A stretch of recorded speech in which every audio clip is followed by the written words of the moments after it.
need a high-end designer or a lot of money to get a luxe look. Be your own interior designer. This is Affordable Interior Design, the podcast. Here's your host, Betsy Helmuth.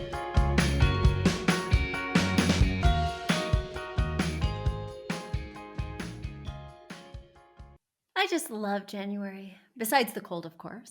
But I'm spending lots of time thinking about the future, planning, imagining, getting motivated to actually make the things happen. And of course, one of my favorite things to do 4 times a year, every quarter, I go meet up with my business friends and we take a workshop together at Strategic Coach. And I get even more aligned and more excited about all the things I'm going to do.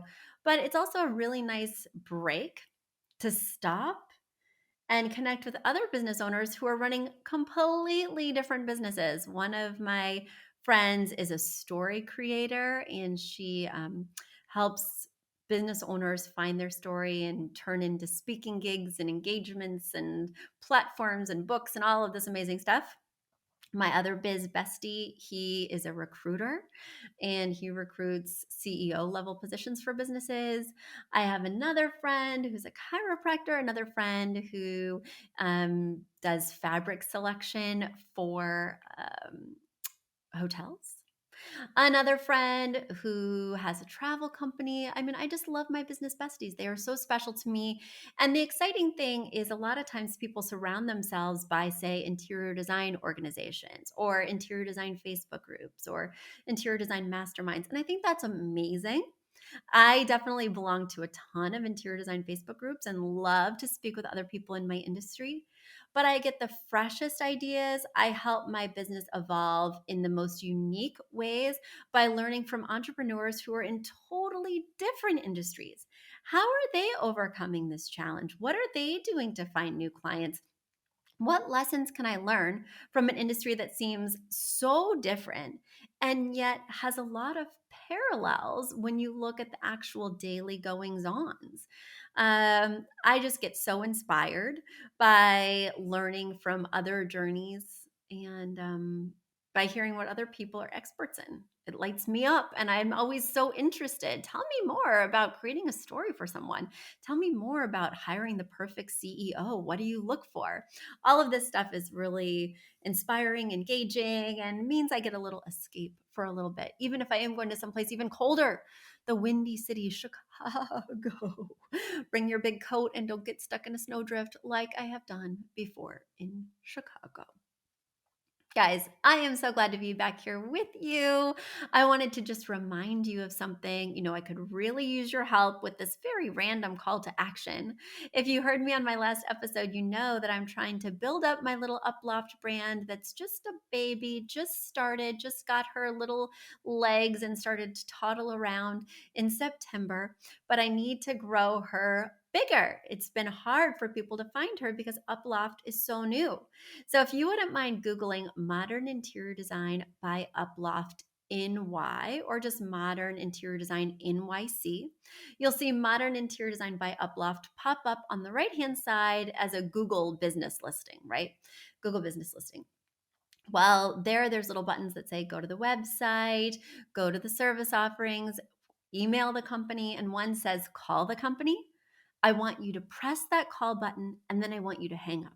That's right. You don't have to talk to us unless you just want to. Of course, you can talk to us, but any time of day or night, weekends, time when we're open, time when we're closed, doesn't matter. Just go to Modern Interior Design NYC. You'll see the little business listing for Modern Interior Design by Uploft, and you'll click on the call button.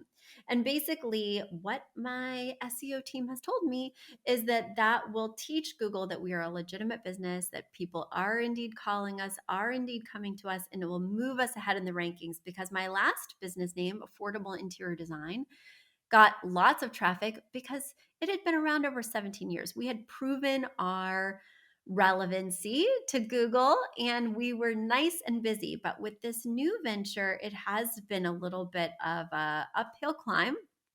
But this is a really important shift if you heard my last episode. And we're so excited about our newly trademarked name and we need your support. So head on over if you get a chance. We would be so grateful.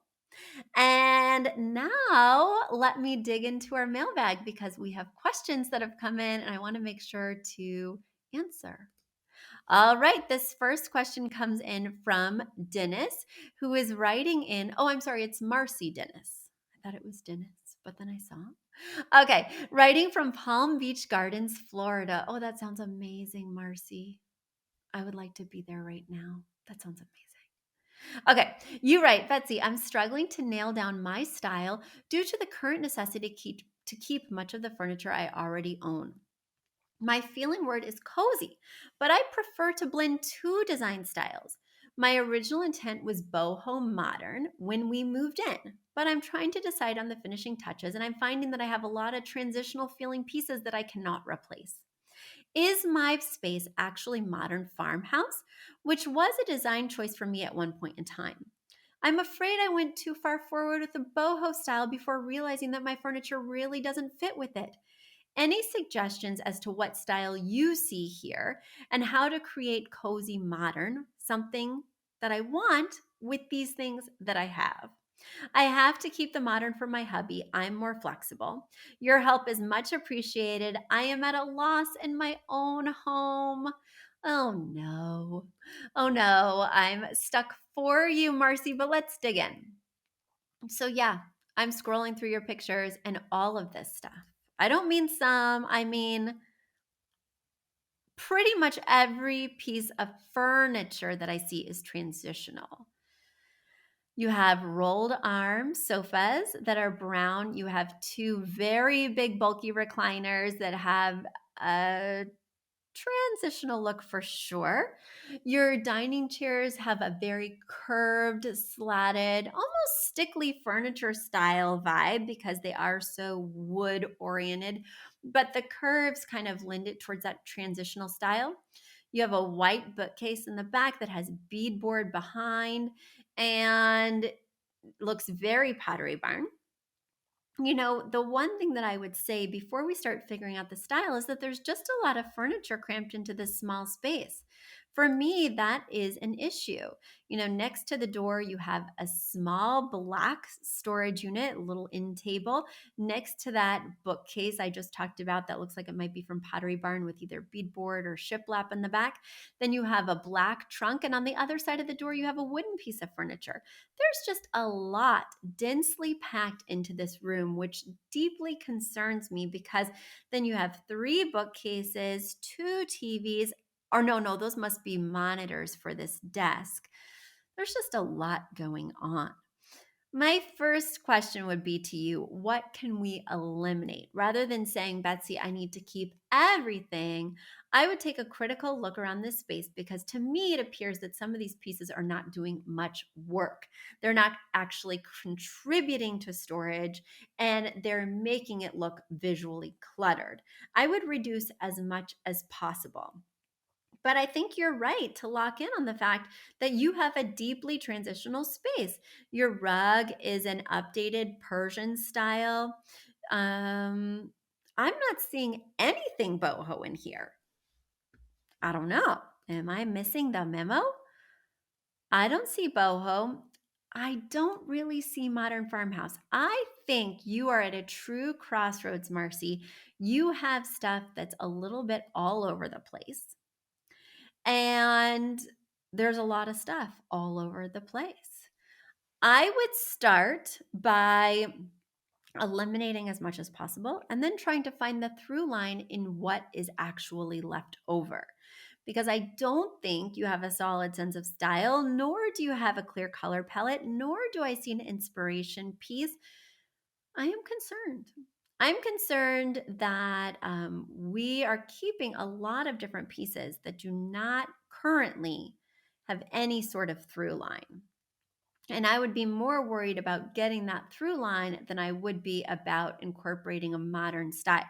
Like if you need to keep a lot of these pieces, modern is not the way it's going to go. I only see one piece that looks modern, and that's the TV stand, which is black with silver hardware, frosted glass fronts on the drawers.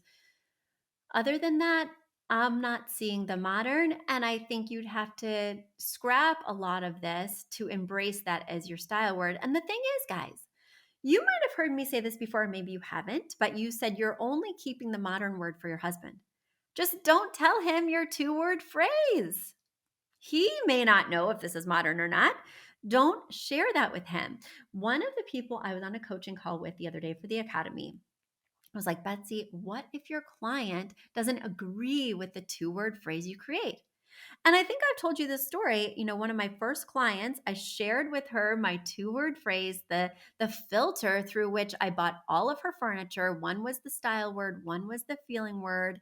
And I felt really clear that she was rock and roll romance. I wanted this feeling to be rock and roll. She was so edgy. She loved zebra print. She loved bands. She loved Guns N' Roses. She loved just hardcore rock and roll stuff, but she also wanted her place to look like it could be in Paris with filigreed metal, intricate carvings. She loved Paris and Europe in general. And there was this very strong dichotomy that I wanted to completely embrace. And I thought it made for a compelling space. Well, I was in the middle of designing, already making selections that she was excited about. And she's like, Betsy, tell me what you're thinking my style is. So I revealed my 2-word phrase and she got so upset. She's like, that is not me. I am not rock and roll. I am edgy. Now, to me, those 2 words could feel the same, could be the same, but everybody has different associations and connotations with words. And maybe your husband thinks that this rolled arm sofa in this brown kind of tan fabric is modern. Don't tell him that it's not. Don't correct him. Don't tell my client, actually, that's rock and roll and not edgy. Like, she can feel what she feels. The 2-word phrase is a tool for me as her designer or for me as the person designing my own space so that I stay very clear on what I'm looking for when I'm shopping and I'm creating a cohesive design that's centered around my style word and my feeling word.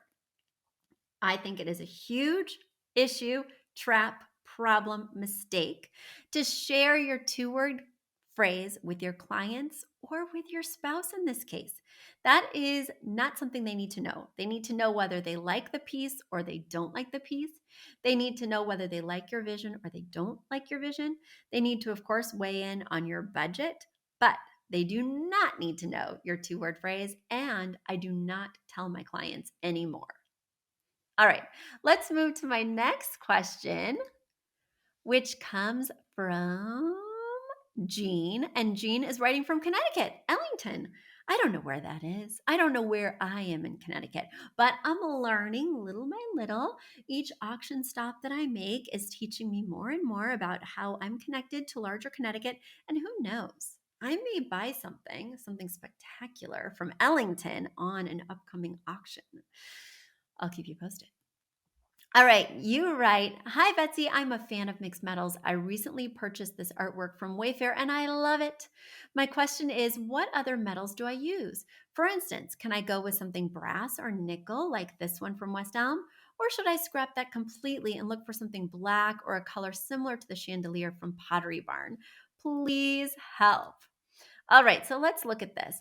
Yes, you have a 2-tone metal piece that combines both warm metal, brass, and cool metal, nickel.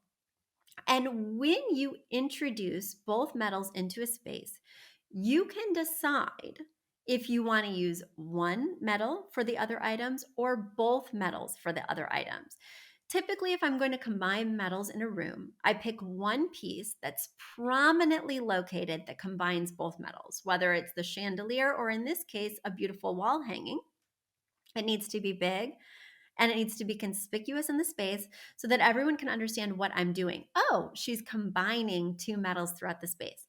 That will allow you to use brass sometimes and nickel sometimes, and to combine them again in one element if you find that. Now, guys, you're probably saying to yourself, Betsy, you don't like combining warm and cool metals. And listeners, you are exactly right. I hate combining warm and cool metals. For me, they don't typically go together. But if you found a piece that you love that incorporates both, well, buck that trend. My rules are made to be broken once you learn them. You're going to have a very hard time finding another piece that combines warm and cool metals because there's just not that much selection out there. People have been listening to me and they're not creating stuff that combines these metals. But if you happen to find it, lean in. And in this case, For the rest of the items, whether it's a light fixture, whether it's a table lamp, whether it's the legs on your dining chairs, you can choose brass or the nickel or the cool, right? Warm or cool. And I would try to find one other piece that combines both. Like I said, that's a tall order, but I think that it will make this feel more intentional and make the room feel much more cohesive. Guys, have you been tempted to break my rules? Are you wondering, Betsy, how serious are you about this rule, or can I bend it if I find something like this? Well, I would love to help you. All you have to do is go to affordableinteriordesign.com/podcast.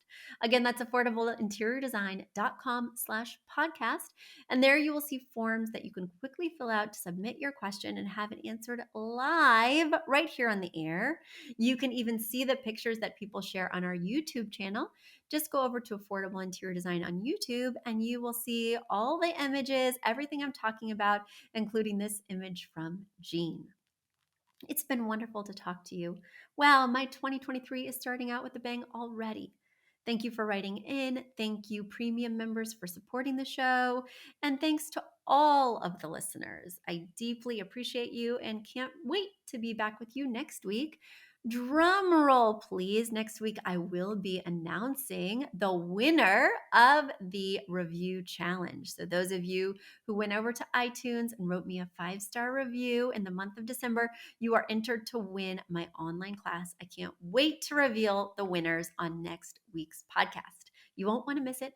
Stay tuned and have a wonderful week. Bye. A big thank you to Aton and the Embassy, who wrote our theme song. A shout out to Catherine Heller, who owns the podcast shop and is our editor extraordinaire. We also want to thank Ginny Sunasan and her team at the Savvy Podcast Agency for their help with our social, our YouTube channel, and so much more.